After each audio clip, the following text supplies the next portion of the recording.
Good morning and welcome to everyone. I'm opening this joint meeting of the Marion County and Clackamas County Board of Commissioners. This Zoom meeting is the time and place designated by the Secretary of State for filling the vacancy of Oregon House District 39. I am Clackamas County Chair Tootie Smith, and I will chair this meeting. I'd like to start us out by calling for the Pledge of Allegiance. Ready, Shannon? I pledge allegiance to the flag of the United States of America and to the republic for which it stands, one nation, under God, indivisible, with liberty and justice for all. Thank you very much. We have commissioners present from Clackamas County and Marion County. And Shannon, would you please take the roll?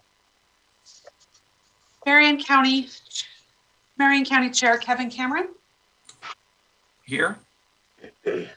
Clackamas County Chair Tootie Smith. Here. Clackamas County Commissioner Sonia Fisher. Here. Clackamas County Commissioner Paul Savas. Present. Clackamas County Commissioner Martha Schrader. Here. Clackamas County Commissioner Mark Scholl. Here. I'd like to introduce our staff support for today's meeting. Our clerk today. Madam Chair, just for the record, I am not chair this year.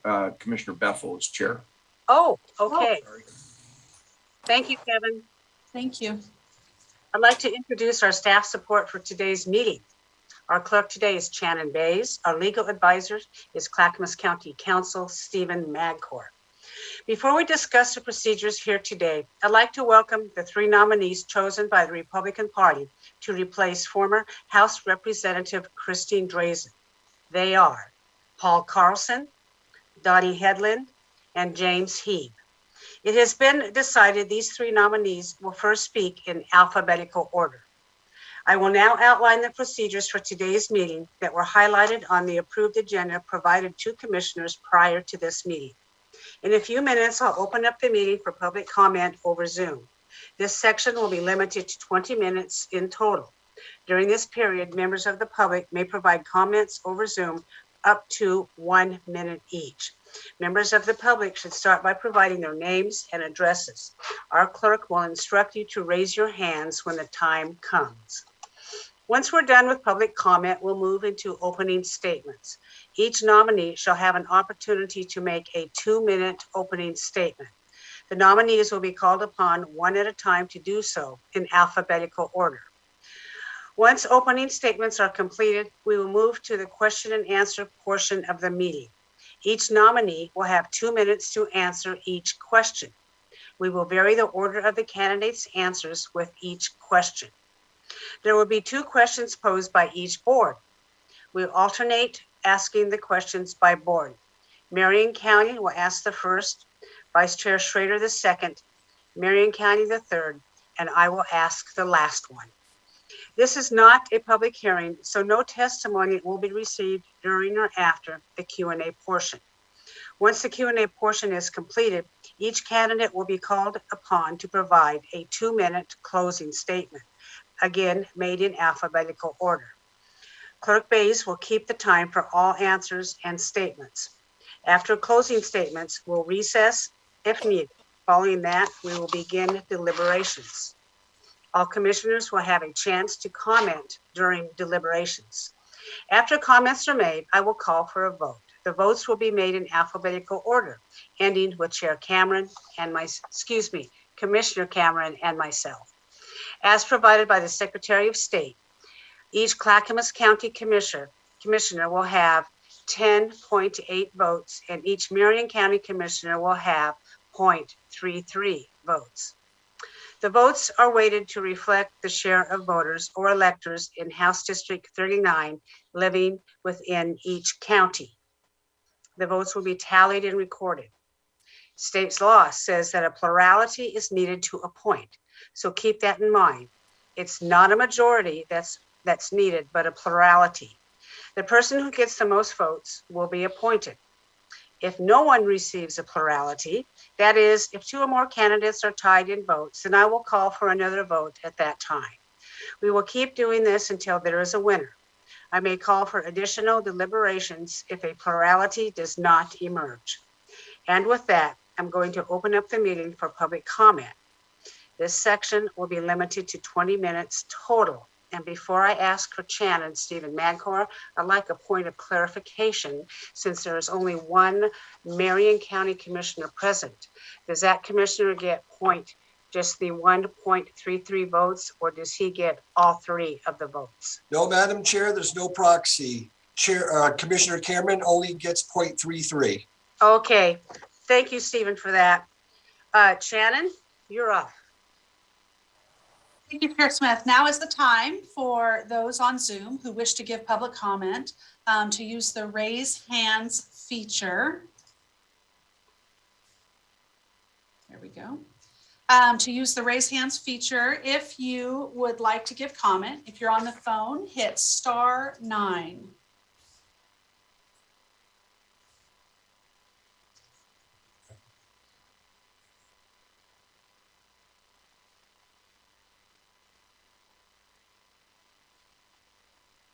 All right, Chair Smith, no one has raised their hands at this time. Really? Oh, wait, I have someone now. All right, per Chair Smith, you'll have 1 minute to speak, at which point I will cut in. Please provide your name and area of residence to start your comments. And who is that? OPVA, Oregon chapter. Please introduce yourself and your address. Yes, hi. Hi, my name is Tom Hurt. I'm the Executive Director at Oregon Paralyzed Veterans of America. I am in Marion County, 7812 St. Charles Street, Marion County in Kaiser.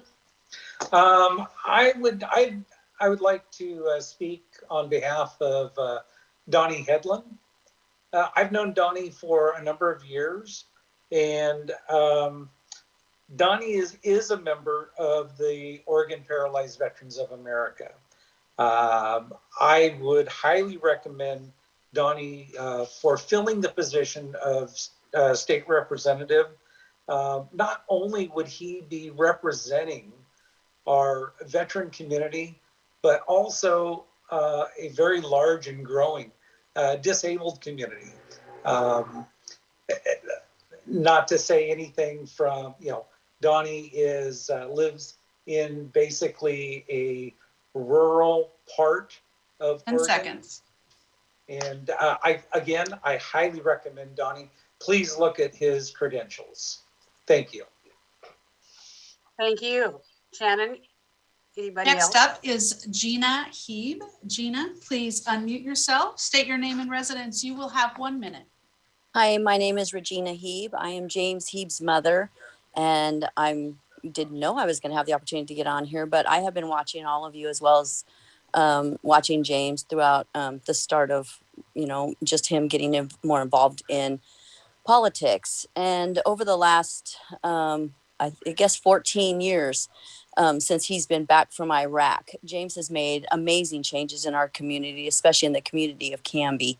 He came back from Iraq and jumped into my school and began teaching at a very young age right after the war. And since then, our school has doubled in size. We own Building Blocks Early Learning Center over by Fred Meyer's in Wilsonville. We serve 120 children. When COVID started, we went down, after Kate Brown's mandate, we went down to 20 children within a week. We worked very hard through it and grew our numbers back up over. We're beyond 120 where we were when we started. We've doubled the building size. James is directing the second building, managing. Thank you, Gina. We'll need you to wrap up your comments. Okay.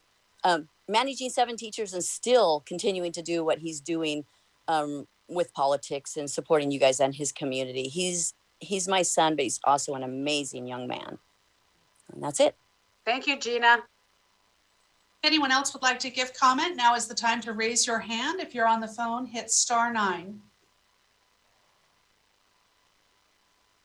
Chair, that is the end of my list. Okay, well, thank you for the public comments. We all appreciate them. It's now time for opening statements. To our nominees, again, you have 2 minutes for your statement. Please be aware of your time. First up is Mr. Carlton. You may start, and Shannon will time you. Thank you, Chair Smith. Can everyone hear me? All right. Well, my name is Paul Carlson. I've lived in Clackamas County my entire life. I'm a husband of 22 years, father of 2 amazing kids. My first and utmost obligation is to the Lord and my commitment to Him and to lead my family. Therefore, I am very happy that our family is solidly behind this decision to make myself available and raise my hand to serve in this capacity. The solid group of candidates at the Clackamas County 39 PCP meeting was impressive. The PCPs had a tough decision to make, and you all have a tough decision to make today as well. I'm glad I'm sitting on this side of the screen instead of yours. I'm honored to be one of the top 3 nominees, especially since Donnie and James are both military veterans, of which I'm eternally grateful for their service. I'm confident whoever you choose will represent Clackamas County and Marion County well down in Salem. I own several businesses in Canby, with our primary emphasis being my investment management and financial planning company focused on individual investors and their money management. As you can imagine, the past 21 years have been filled with ups and downs in the stock market. However, being a steady hand to my clients through these tough times has helped them to make wise decisions and is in assisting them to reach their financial goals. In addition to being a business owner, I've been involved in local organizations and other leadership roles for years. I've been a member of the City Budget Committee, a city councilor in Canby, served on the Canby Area Chamber of Commerce Board of Directors for 14 years, 2 back-to-back years as president. I also saw a need to support local nonprofits. So with the help of 3 other friends, I helped start the Canby Dahlia Run in 2011. Over the next 9 years, we raised and distributed over $140,000 to local charities to help support their good work. In 20 addition, seconds. I've coached youth basketball, been a member of Kiwanis Rotary, and helped form the Canby Livability Coalition. If I'm selected to be the next representative in House District 39, I will do my best to look at policies, bills, resolutions, and laws through the lens of liberty and sift decisions through the filter of what I believe is true, noble, and right. Thank you, Chair. Thank you, Mr. Carlson. I appreciate that. Up next is Mr. Hedlund.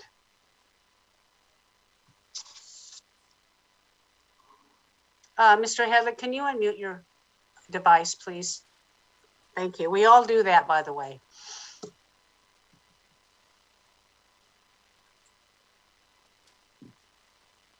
You're on your phone, Mr. Hedlund, you should be able to press *6. Can you hear me now? Yes, we can. Yes. Good morning, Chair. Thank you, Chair, and the Board of Commissioners, and my fellow nominees. I'm Don Hedlund. I'm from Eagle Creek. I'm a retired U.S. Navy veteran. I'm a prior business owner and a husband of 25 years. I currently serve on the Board of Directors of the Oregon Paralyzed Vets of America. As a membership director, I work with disabled and injured veterans. Because I am paralyzed, it gives me an insight into their disabilities and injuries, and they can relate with me. I would like to extend my condolences to the family of St. Paul firefighter Austin Smith. As a volunteer firefighter, his service and sacrifice will not go unnoticed. Just like our U.S. service members, he answered the call. The selfless sacrifices they make is so we can have safety and freedom. Freedom to practice religion and free speech, to serve our country, make a living, own a business, and send our kids to the school of our choice. Harvest and grow crops, manage natural resources, move freely about, and make decisions about our bodies. As Ronald Reagan said, freedom is not free. It must be fought for and earned so the next generation will understand what they have to do to maintain it. The people of Oregon, they believe in fairness, transparency, and openness from their government. Our citizens have become disillusioned with not only the political process, but their political leaders and parties. Government should never control your life. It should be there when it is needed, never intruding into citizens' lives with mandates and edicts. They do not know where to turn to. They get frustrated and start yelling and screaming at their leaders, and nothing gets done. I've witnessed this process play out. It does not work. Using the cooler heads will prevail approach will get things done. Working together as a group and building consensus for the people, you must be transparent and understanding. 10 My seconds. leadership skills and my ability to think outside the box using my life skills reveal to those listening that I'm an ideas man. someone who will find a way to the solution. We love our beautiful state. We will preserve and protect it and bring freedom back to it. I ask for your vote today for House seat number 39, and I thank the Lord for me being here today. Thank you. Thank you, Mr. Hedlund. Mr. Heeb, you're up next. Thank you. Good morning, everybody. Yeah, appreciate this opportunity to be here. A little nervous. I got Donnie Hedlund and Paul Carlson. They're both good men, good candidates. I think our county is going to be in good hands either way this goes. Yeah, I guess my biggest reason for getting involved politically is because, you know, I care for our community and I want to be there for people. And I want to be a true representative of the public, and I want to be able to engage people, everybody from different demographics. I would like the opportunity to be able to represent us, represent our county legislatively and keep up to date on all the pressing needs of our county. So I'm up to date on many of the pressing needs as far as 205, Sunrise Corridor, the courthouse, and a lot of the other issues. But what it comes down to is that I care about the community. I've served in many capacities. You heard my mom a little while ago mention the school that we've grown. I've also held many other titles. Been a PCP for the last few years, precinct committee person, been an alternate captain for HD 39. I'm a VFW commander for vice commander for post 6057, regular volunteer for the American Legion, regular volunteer for the Sons of the Legion. I act as the Young Republicans of Oregon National Committeeman, and also have held treasurer position. I've been an adjutant for the VFW. I am currently a planning commissioner for the city of Canby. And I think the biggest thing I have going for me is the support of my wife and my family, and my mom. We all work together. We all share the responsibilities, and I have their full support. So I know that I will be able to be successful at this venture. Thank you. Thank you, Mr. Heeb. Hey, Shannon, we had somebody trying to get into the chat and she had her hand up. If my commissioners don't mind, I'm going to allow it since we only had 2 people call up to testify. Is that okay with everybody? Yeah, so go ahead and call on Lori Kimmel if she's still there. All right, Ms. Kimmel, if you're still on, could you raise your hand, please?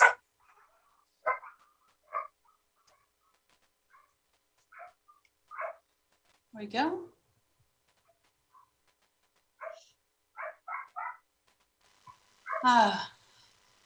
Ms. Kimmel, if you are still on, if you could raise your hand.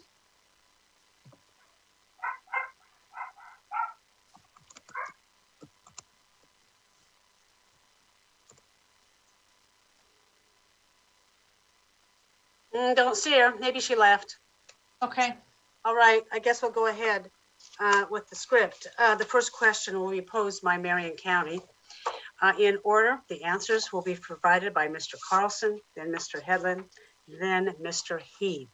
So, Commissioner Cameron, you're up. Thank you, Chair Smith. And I just want to say thank you to all 3 of you for being here. And as somebody who's gone through this process a couple of times myself on your side, I understand how important it is. And all 3 of you obviously got here for a good reason. So it's great to be here with you today. And even though I only have 0.03 percentage of a vote, I think it's important that I got to hear what you have to say, because my first, both my questions today from Marion County impact both of the counties. So the first question I have is, in working to rebuild the wildfire ravaged communities in Clackamas and Marion County, how would you help with this effort? Mr. Carlson, you're up.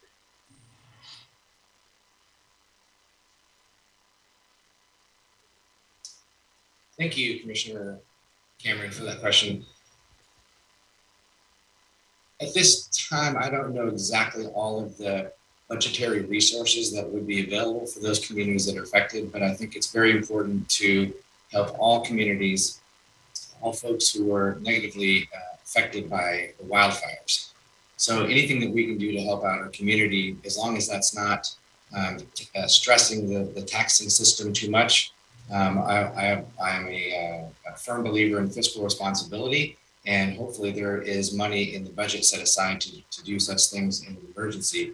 I also would like to address it from the beginning of the wildfires, which is, I believe that proper forest management might have possibly mitigated a lot of the damage that happened.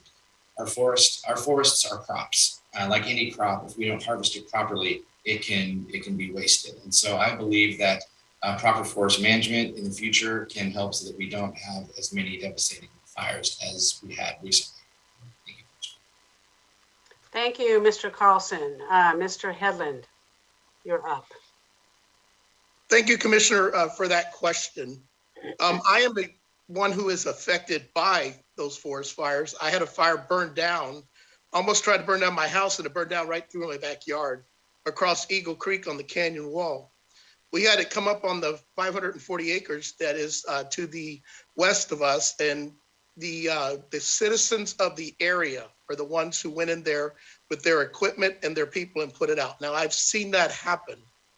Everybody was screaming and yelling at the firefighters. Nothing was getting done. And so I decided with the gentleman that went in there and put that fire out along with his volunteers and other neighbors, I decided, so let's get together and have a barbecue. And let's bring everybody together. Let's invite everybody in the community, or in the fire community, and let's get the firefighters down here and let's thank them for what they've done. They've put the fires out. Now let's make sure it never happens again. So Nick Brown of Clackamas Fire showed up with his firefighters. We treated them with respect. We didn't yell and scream at them. And we had a great meeting. And out of that meeting came the model that Clackamas Fire is using now. You must have assets that are placed throughout your area that can be called upon in the time that they are needed. There are assets. They had a fire in Oregon City in July. Nick was able to call in a helicopter with a bucket on it, and it was able to put the fire out instead of the firefighters putting their lives in danger on that hillside. The helicopter was called in because Nick met the people that run the helicopters at my meeting. The meeting that we had at Bonnie Lure is a very important meeting because we not only met with firefighters, we met with the community that was affected by the wildfires. 10 seconds. So what I learned from that meeting, I will bring forward into Salem. And Nick has been appointed to a fire commission by Representative Drazen in Salem. So I would love to work with Clack Fire Chief Nick Brown. Thank you very much. Thank you, Mr. Hedlund. Mr. Heeb, you're up. Hey, good morning. Yeah, I would, well, whenever the fires were raging, I did my part to go towards the fires and, do my effort to, work on that immediate need. But as far as whenever, in the Capitol, I'd be, doing whatever I could to, get some of the ARPA funds headed our ways. I would also sit in on any commission that I could to gain funds, being the Ways and Means Committee or any other emergency disaster relief that would be available. I would submit testimony and I would do the best I can to ascertain those funds for our district. That's, I think that's about the best. Yeah, that's what I would be able to do. I would be a voice for our community. Thank you. Thank you. Three. Yes, thank you very much. So the second question will be posed by Clackamas County Vice Chair Martha Schrader. In order of answers for this question will be Mr. Hedlund, Mr. Heap, and then Mr. Carlson. Commissioner Schrader, you're up, and please unmute yourself. Right now. I do have dogs here, so I do keep myself on mute in case they start to bark. So here we go. All right. ODOT is currently advancing tolling as the only way to fund the I-205 capital improvements project. What is your understanding of the impacts of tolling to the region and our district, your district? And how do you plan to work with ODOT, the Oregon Transportation Commission, local communities, and the delegation to ensure a fair and equitable funding plan to deliver this essential project? And it looks like Chair Smith, you get to call who's first. Yes, Mr. Hedlund, you're up first. Thank you, Commissioner, for that question. Tolling, I've seen it happen. I've seen it in process down in Florida. And one of the things that I noticed when I was on the freeways down there in Florida is there wasn't as many people on the freeways as the people that were on the arterial roads. What happens is when you put up a toll road, the citizens and the people driving on the road will drive around the toll road to keep from going down the toll road. Tolls only work in situations to where they are absolutely needed. And I do not believe that I-205 and the Oregon City Bridge or any of that area should have tolling. We've got to figure out a way to find the funds for the roads and the bridges so that we don't have to put the burden upon the people. You've got inflation at 7% this year alone on the people. They can't afford to keep all these fees on top of them. First of all, it's not a good thing. I don't believe in tolling. I believe that we can find solutions and we can work with the people in Salem in the different departments and in the different agencies, and we can fund these roads. We just have to find a way to the solution. And tolling's not the answer, folks. It's not the answer. Thank you very much. Thank you, Mr. Hedlund. Mr. Heeb, you're up. Yeah, I also am a opponent of tolling. I think that it will have a big negative consequence on our, especially House District 39. I'm working here on the Planning Commission here in Canby. We have talked very much about the effect of tolling upon Canby and this local city because a lot of the traffic going up I-5 and 205 will be diverted onto the arterial streets, and one of those being 99E, running right through town here, and it will have a major negative effect on the traffic in Canby. And people are already talking about, all right, if this happens, we may need to put a moratorium on building. I would hate to see that happen. To gain funds, I think there's many other ways that we can ascertain funds.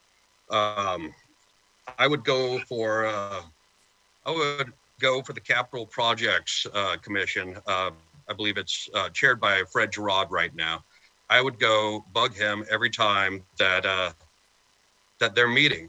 I would make sure that everybody there knows that we oppose this idea. And I would work with ODOT and I would work with the county Department of Transportation as much as I could to prevent this project, because this project, it may raise a little money, but it is going to hurt the middle class. It's going to hurt working Oregonians. And we got to find another way. But thank you. Thank you, Mr. Heeb. Mr. Carlson, you're up. Thank you, Chair Smith, and thank you, Vice Chair Schrader, for that question. Just because senators or representatives are down in Salem doesn't mean we have all the right answers. It doesn't mean we know everything. And oftentimes, as we've seen the last few years, doesn't even mean we're the smartest people in the room. So one of the things that I would like to do, if chosen to be the next representative, is to coordinate with mayors and also listen to the people. I think we the people are pretty upset out there and their voices need to be heard. The word citizen is, I believe, derived from the Greek, which means co-owner. And as co-owners running the government, I think the citizens and residents of Oregon, their input needs to be heard. I believe it's Senate Joint Resolution 204 that limits highway tolling and actually pushes the decision to the voters in the affected area. I would, at this juncture, I haven't read all the way through every single word, but at this point, I like the idea of the voters being able to decide whether they would like to pay a tax or not to drive on the road. I definitely agree with the other two nominees. This would tax everybody involved.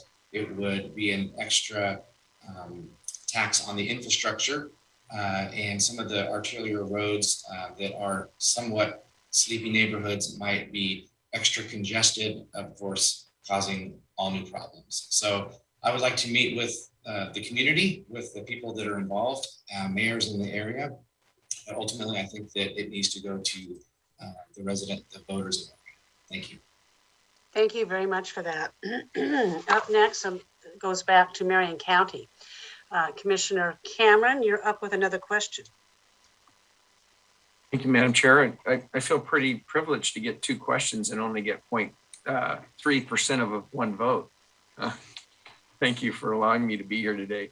The second question that we have is, please explain your experience and approach when working with local government officials to resolve issues. And I think we're specifically looking how you would have or would interact with county commissioners if selected for this position. Great question. Mr. Heath, you're up. Yeah, I would probably start by picking up my phone and giving them all a call if there's an issue, and then vice versa. My phone will always be open for comments or concerns that any of the commissioners may have. I would keep up to date with their legislative affairs and whatever's going on behind the scene. Any projects that needs to be addressed, I will respond. I will I will be there any time of the day to answer calls if the commissioners ever call on me. Thank you, Mr. Heeb. Mr. Carlson. Thank you, Chair Smith. One of the first things I would do is probably reach out to Commissioner Fisher and Commissioner Savas, because they're probably feeling pretty left out right now. Where Commissioner Cameron gets two questions and I haven't even heard from the other two. So I'm sorry, that's a little joke.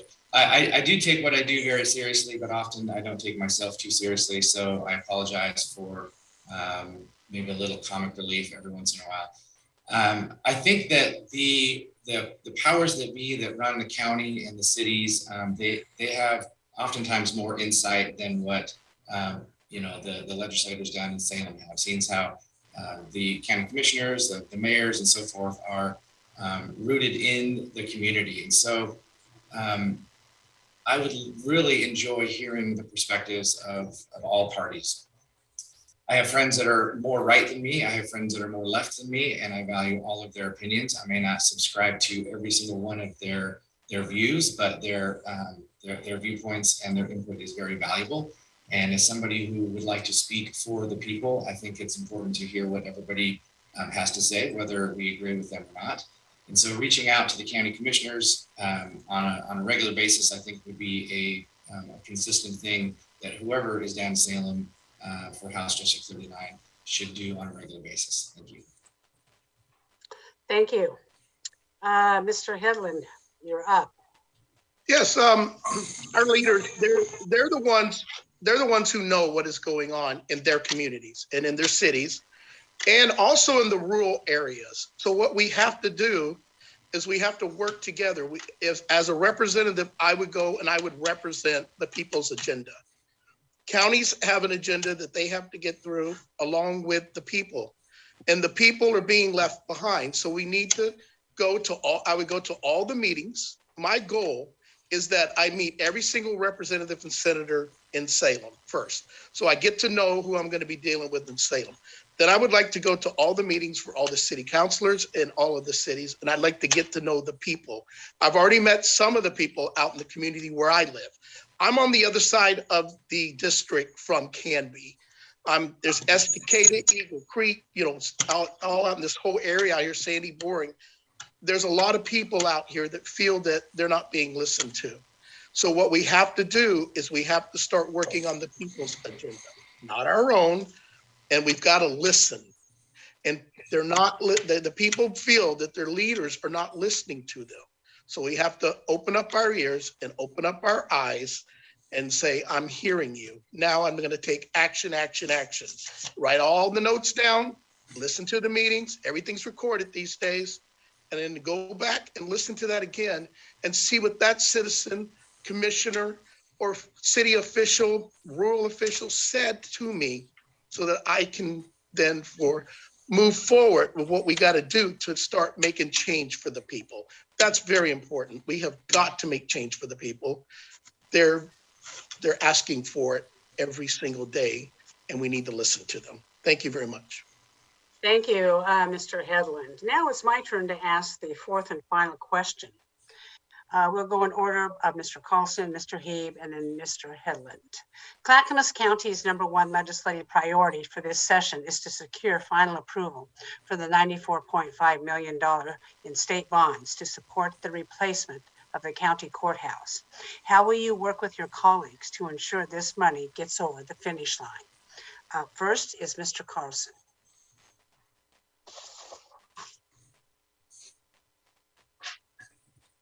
Thank you, Chair Smith. Sorry, I had to find the unmute button. Right. So the county courthouse is a project that I think is definitely long overdue. I think the judicial system is one that is effective when proper places are in order. I recently spoke with a corrections officer, and he said that the way things are, it's unsustainable. So when people are harming our community and when the crimes are being committed, if we can't effectively and quickly process and make sure that these folks have the justice is served properly, then I think it does a disservice to the entire community. When money's involved, there's a lot of emotions. And so meeting with legislators, other colleagues on both sides of the aisle is very important when it comes to pushing through progress like the Clackamas County Courthouse. I'm excited to see the plans that are already in place. And I think that if funding is available as it is, and finding more funding, as long as it's not going to overtax the public, I would do whatever I can to make sure that the judicial system is efficient and runs properly. Thank you. Thank you, Mr. Carlson. Mr. Heeb, you're up. Hi. Yeah, I would go to the Ways and Means Committee, and I would make testimony every opportunity that I got. And I would go to the Capital Improvements Committee that doles out money for large projects for the district. I thought, I could be wrong, but I thought the estimate for that courthouse was 32 million. That might have been matching dollars for the state. I'm not sure, but I would be sitting in on quite a few committees, recording my statements and making sure that the chairs of those committees are aware of Clackamas County's need for funds for our courthouse. Thank you. Thank you, Mr. Heeb. Mr. Hedlund, you're up. Yes, courthouses are needed for not only the will of the people, but they're needed for accessibility. They're needed for you to be able to be accessible to the people into the building, and also the accessibility into the building. I would work with the different committees that fund this endeavor. And I would say that this courthouse is needed. This one over here does not conform. This one over here is not appropriate right now at this point in our lives when we need a new courthouse. And when you need something done, you have to figure out who it is that is in charge of certain committees and certain funding obligations, and go in there and start talking to them and saying, we need a courthouse in Clackamas County. How are we going to get to a solution so that we can get that courthouse built for the people? Public safety is so important. This defund the police thing, this is ridiculous. We need to increase the police department and the fire department. And just like you get a fire department to get a new building built and a new station, you do the same thing so that you can get your courthouse built. You just keep working with the people. You make them understand that we have a need and that they need to help us. And if you do it that way and you come to solutions that way, you can make that happen. You just have to listen, open your eyes and your ears and listen, and then work with the people that are in charge of making sure that that money is available to build that courthouse and create, not only create those jobs, but create public safety. And that way we all benefit from that. Thank you. Thank you, Mr. Hedlund. Well, that concludes the Q&A portion of this meeting. Shannon, I understand Lori Kimmel was able to get back in. Is she there to be able to give her a 1-minute testimony? He is, Chair. Okay, let's go ahead. All right. Lori, please unmute yourself, state your name and residence. You will have 1 minute to provide your testimony. Please accept my written testimony regarding the recent vacancy of House District 39. I am a constituent of House District 39 and live in South Clackamas County. I am dismayed there are not any female candidates to fill this House District vacancy. It takes executive experience and leadership to represent a House District and their constituents. The women nominated had more executive experience and leadership than these 3 candidates. The women were more qualified and legitimate candidates. 4 out of 10 women have experienced gender discrimination in the workplace. There needs to be a better process to select a legislative vacancy. I ask you to reconsider these 3 choices. Thank you for this time in this matter. Thank you, Lori Kimmel. Now is the time for closing statements. To our nominees, Commissioner Savas, your hand is up. It's a little bit out of order according to our script. Please be brief. Yeah, thank you. I was just wondering, Chair, if there'd be an opportunity at some point in time just for maybe legal counsel to explain the process to address the last speaker's question in general. I don't think we have a lot of control. My understanding is the states lays out the process, and we are basically to appoint the 3 that are forwarded from the nomination committee. So I think some kind of, at some point, if someone, legal counsel could at least explain the process so we're understanding of what our options are, if any. Thank you. And we'll do that at the end. I don't want to interrupt the flow of these candidates. I'm sure they have what they need to say. It's now time for closing statements. You each will have 2 minutes. Clerk Bays will keep the time. Up first is Mr. Carlson.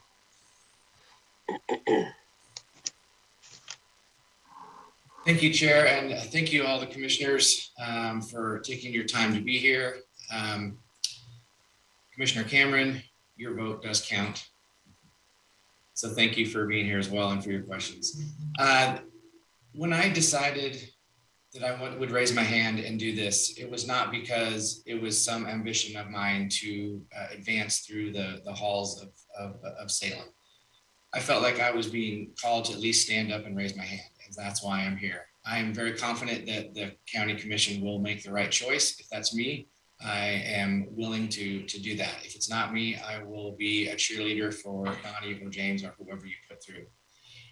Just a little bit more about myself and some of the priorities that I would have if I'm involved, or if I'm in Salem. I'm already involved, but I believe we need I believe in personal responsibility. I believe less government and more personal liberties is important.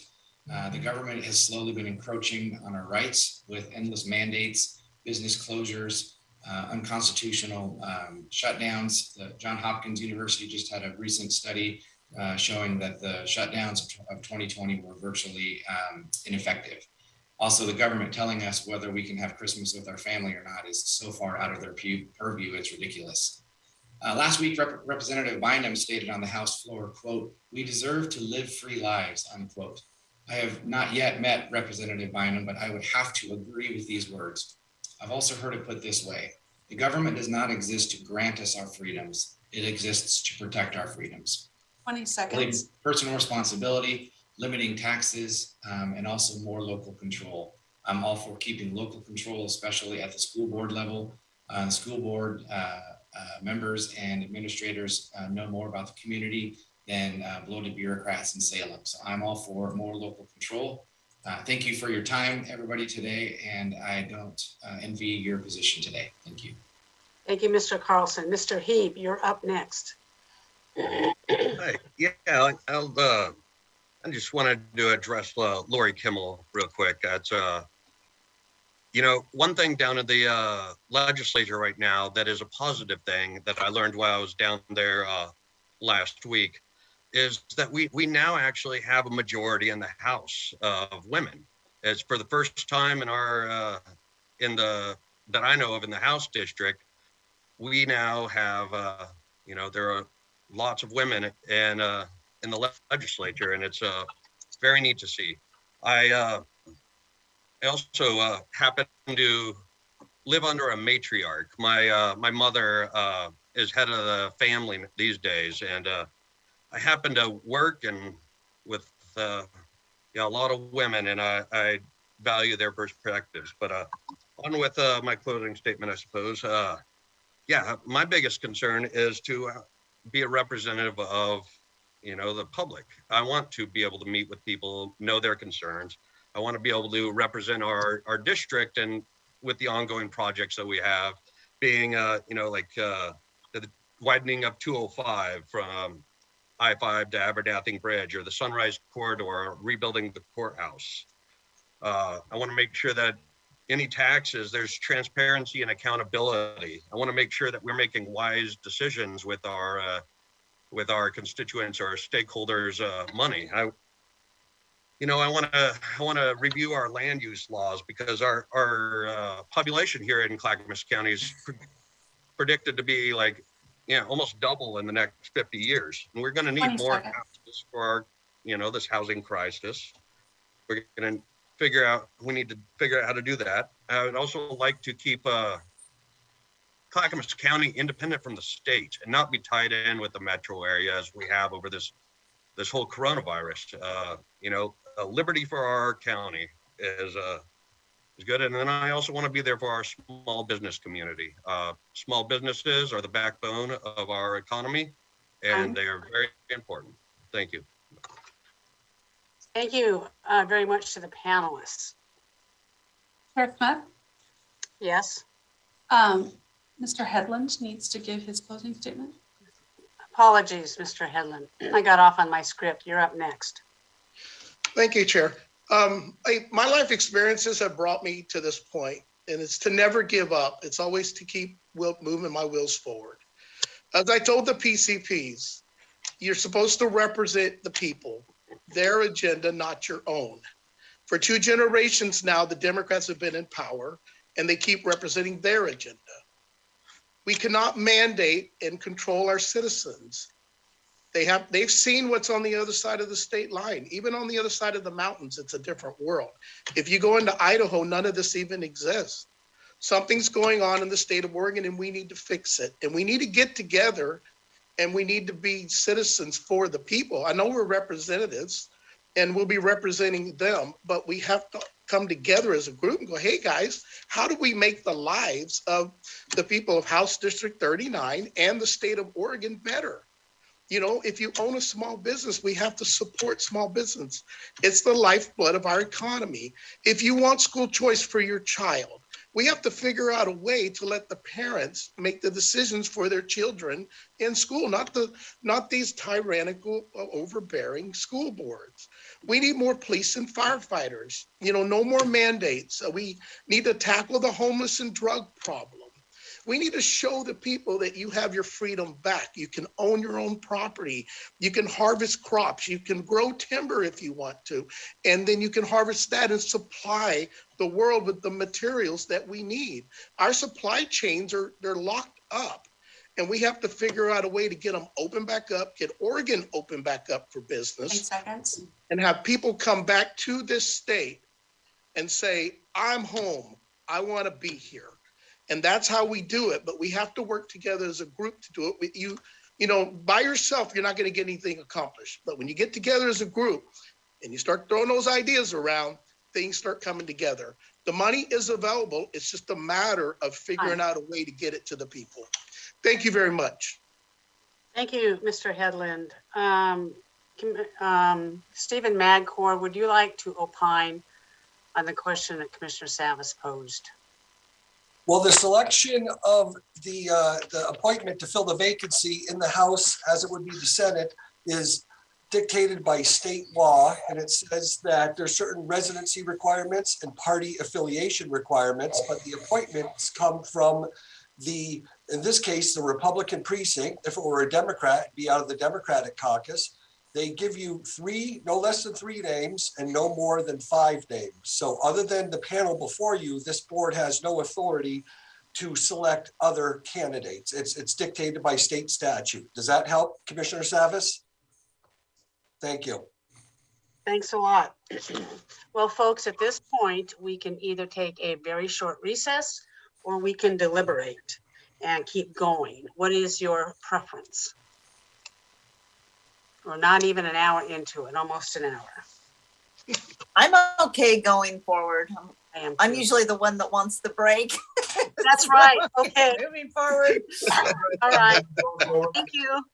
Thank you for that. We'll go ahead and continue our deliberations. But again, I'd like to go over how the process works.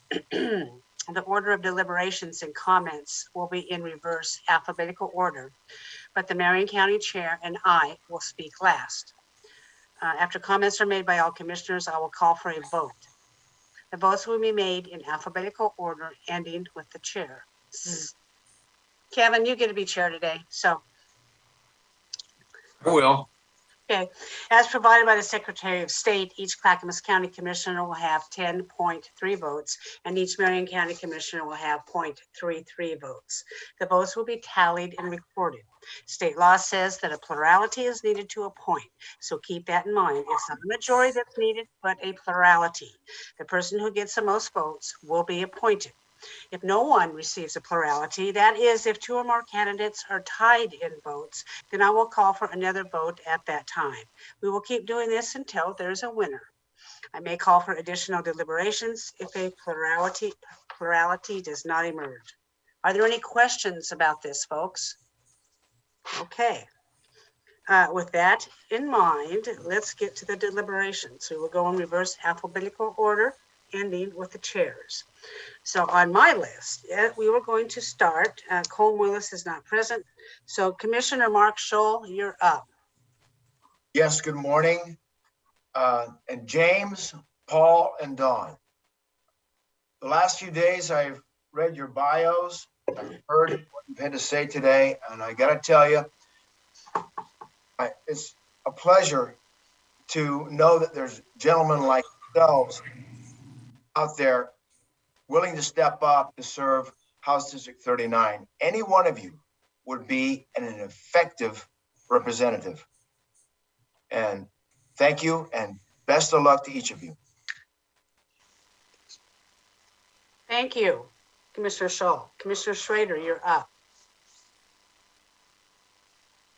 I'm unmuted and the dogs are quiet. That's a good sign. In any case, I want to thank both Mr. Heap or Heb, I'm sorry, make sure I pronounce your name correctly, and Mr. Hedlund for their service to this country.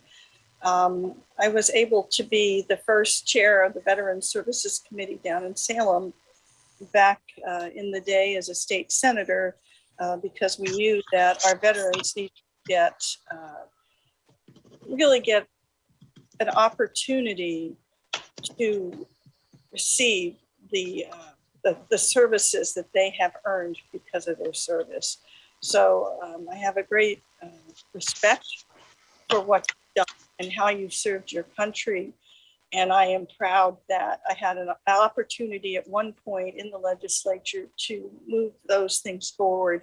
And the good news is it's still going on today. So thank you for your service, and you're both qualified candidates. I would like to talk a little bit about my knowledge of Mr. Carlson. He's a wonderful, decent man. I've worked with him many times through my years when I was a resident of Canby. He has always been dedicated to service. He is upright. He's reasonable. He's kind. I remember our kids being little together. I think I remember Canby kids. I remember I remember your service to the community in Canby has been unwavering and absolutely fantastic. I was so glad to see you being put forward the opportunity to have this position. So I think all three of you are qualified, and I imagine I will save my vote to the very end, but Paul, it's great to see you, for sure. Thank you, Commissioner Schrader. Commissioner Savas, you're up. Yeah, to each of you, first of all, thank you for stepping up and to fill this position. Thank you to the two veterans for your service and your sacrifices, and also to your families for the sacrifices they made while you were abroad. For all three of you, for your community service, I thank you. That's tremendous. We need more of that. I am just pleased and impressed with your resumes. Again, that fact that you've stepped up, and also your comments here today. So thank you so much. This is an awesome responsibility. It takes a lot of work, it takes a lot of time and sacrifice. So I complete respect and congratulations for making this move. And hopefully we'll have a winner here pretty soon. And to those who are not successful, I urge you to stay connected, stay part of your community, and keep doing what you're doing. And God bless you all. Thank you. Thank you, Commissioner Savas. Commissioner Fisher, you're up. Thank you. I enjoyed this dialogue this morning. Appreciate everyone stepping up to serve. It's a huge responsibility and really important. There were some things that I just want to mention that are important as we make this decision. First off, I've heard from, sort of a theme, picking up the phone and connecting with your local electeds and getting to know the people that are in these positions. That is key to good governance. I can tell you that Christine Drazen was on the other end of my cell phone. And she was incredibly responsive. So hearing that commitment from each of you in connecting with us, with your local leaders is really important. I also really, Dawn, I just want to mention, I was really moved by your work regarding the wildfires and pulling everyone together and really finding solutions, working through, there are these barriers that exist and concern, and it's people's lives, livelihood, their hearts, their homes, and to do that, to create that space for connection is exactly what leadership is. And I just wanted to mention how deeply I appreciated you sharing that story. So, and Paul, I don't know you, and I want to get to know you. So regardless of how this goes today, we need to sit down and share a conversation, and because I really value what you bring to the table. And then James, we had a wonderful conversation yesterday. In full disclosure, we spent a lot of time sharing about our families, what motivates us, where our passion is, a lot about little kids trying to make it through this. It's just been an awful couple of years of this pandemic, and how do we prioritize the future, which really is our children. So those are my personal comments, and I'm still not quite sure how I'm going to vote, but I will make that decision very soon. So thank you very much. Thank you, Commissioner Fisher. Commissioner Cameron, you're up. Thank you, Madam Chair. Again, I want to just say thank you to all three of you.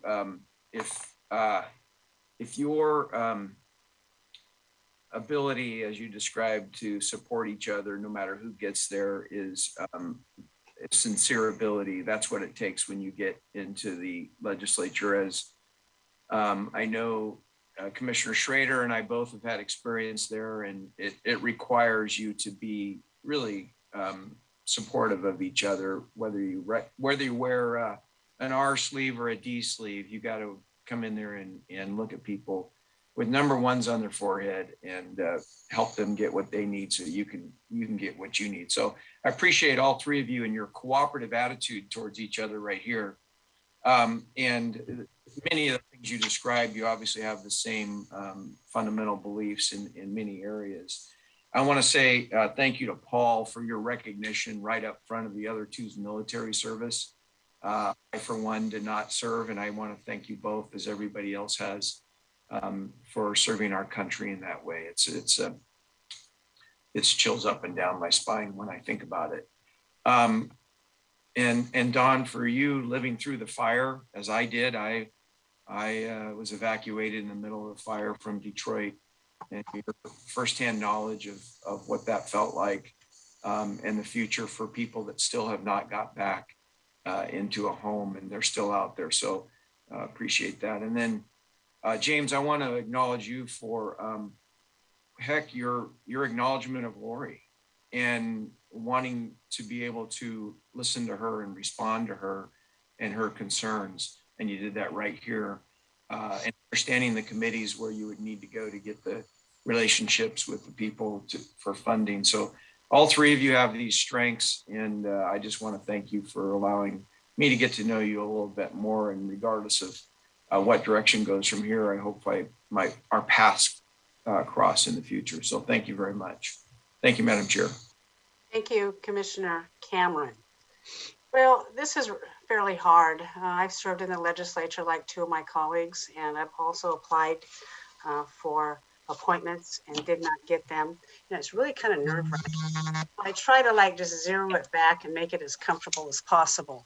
Any person before us today, I think, will do a fine job. Whoever is not selected, please don't give up. Continue with your desire for public service. Please do that.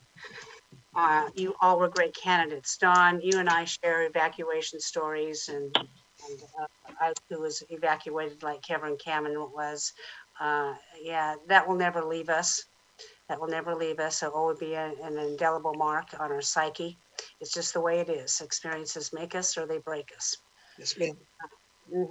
Mr. Heeb, I think you have a fine understanding of the issues facing Clackamas County Commissioners. I acknowledge you for bringing them forward. Thank you very much. Mr. Carlson, you have served a lot in Canby. I know that. Your wife, I believe, is in service on school board or something like that. And, that really does take special people to step up and serve like that. But I want to thank you all for coming today. You have made it a pleasurable experience. And now we're going to get to the votes. I'm going to call for a vote. If a plurality emerges for a given nominee, that is the appointment. The votes will be made in alphabetical order, ending with the Marion County Chair and myself. Shannon, I'm going to have you call for the votes. Mr. Fisher.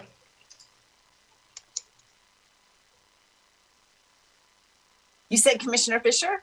I did. Okay, it broke up a little bit, so I wasn't sure. I'm going to cast my vote for James Heap. Commissioner Savas. Very difficult decision. Thank you all again. I'm going to cast my vote for Paul Carlson. Commissioner Schrader. You're muted. I will cast my vote for Mr. Carlson. Commissioner Stoll. I cast my vote for James Heeb. Commissioner Cameron.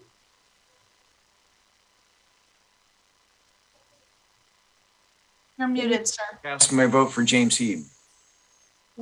Chair Smith. This is really hard. I've been doing the math. We're almost tied. I think I'm going to cast my vote for Mr. Heeb.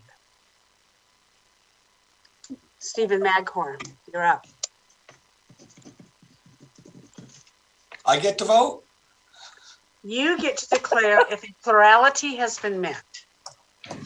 I have Mr. Heeb receiving 3 votes from Clackamas County, which is 32.4 plus the 3.3 from Marion County, 32.73 versus the 10.8 times 2 for Mr. Carlson. It goes to Mr. Heeb. Okay. Thank you very much. On behalf of Clackamas County Board of Commissioners and the Marion County Board of Commissioners, I would like to congratulate Mr. James Heeb on his appointment to the Oregon House of Representatives. We look forward to working with you on the benefit of the public in our areas. Mr. Heeb, do you have anything to say in conclusion? Thank you. Thank you very much. I very much appreciate this opportunity. When do I start? Is that today or tomorrow? I don't know. We just appoint. We don't do anything else. So you'll just have to get a hold of your caucus and they will let you know what to do. Unless somebody here, Stephen, do you know what to do? I don't know exactly when he officially takes the position, but I know there's paperwork that needs to be filled out. All commissioners who voted today will need to sign it. We will forward it to the Secretary of State's office. Okay. Sounds good. Thank you. Thank you. I'd like to thank, anything else, Mr. Heath? That's it. No, ma'am, that's it. I'd like to thank all the residents of Clackamas and Marion counties for watching over Zoom, YouTube, or the Clackamas County Government channel. It is only through resident and stakeholder involvement that we can collectively work to best represent you.